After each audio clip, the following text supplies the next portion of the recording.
When it comes to SUVs, bigger isn't necessarily better.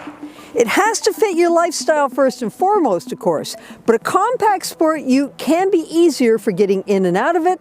It's more maneuverable in tight city traffic than a larger model, and of course, it's easier to park. So that brings me to my ride, the 2025 Hyundai Tucson. This compact creature gets a makeover for the model year 2025, including my tester's new XRT trim. That XRT badge is rolling out across a few of Hyundai's models, and it's meant to indicate a more off-roady model, and I'll get to that in a bit. As before, the Tucson comes in gasoline only, as mine is, and also as a gas-electric hybrid and as a plug-in hybrid. The gas-only version starts in preferred trim, and it's $34,699. At the other end, that plug-in model is just a little bit below $53,000. My XRT rings in at $40,399 before delivery or taxes.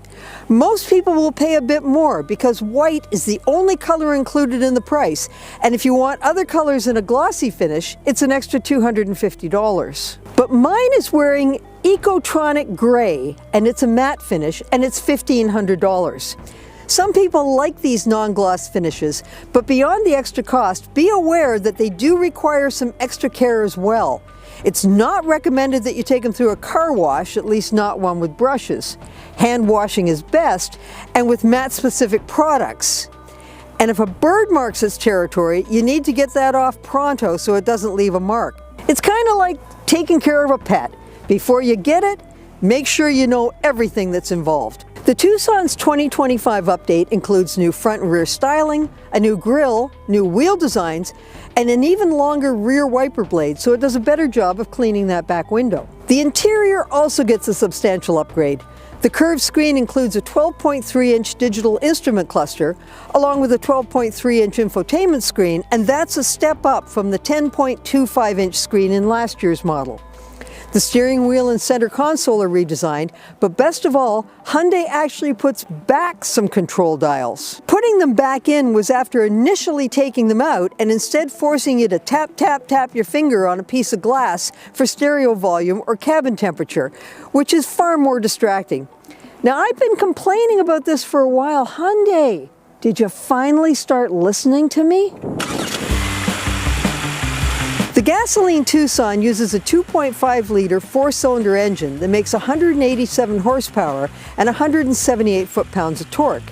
It's mated to an 8-speed automatic transmission, and all-wheel drive is standard. While those aren't big power numbers, the Tucson feels peppy enough off the line, and while it does run a little bit low on steam if you keep your foot into it, it has enough to get you around traffic on the highway. It's a decent driver too, with responsive steering and well-balanced composure around curves. The all-wheel drive primarily powers the front wheels and then adds the rear ones as needed for traction. There are selectable drive modes for snow, mud, or sand, which vary how the throttle, transmission, and all-wheel system react to the driving conditions. Overall, the Tucson is basically a compact commuter, and it does a very good job of being exactly that. Now about that XRT. It's meant to be the more rugged nameplate, but really it just looks that way. You don't get any extra power or more ground clearance. Instead, you get raised roof rails, black body cladding, and those neat wheels with their open wrench design, which aren't on the other trims. Overall, the XRT's features are pretty much in line with the entry preferred trim with its optional Trend package, and that combination is $38,399. There are some slight differences. The Trend has a panoramic sunroof to the XRT's regular one, while the XRT has a premium stereo and an auto-dimming mirror.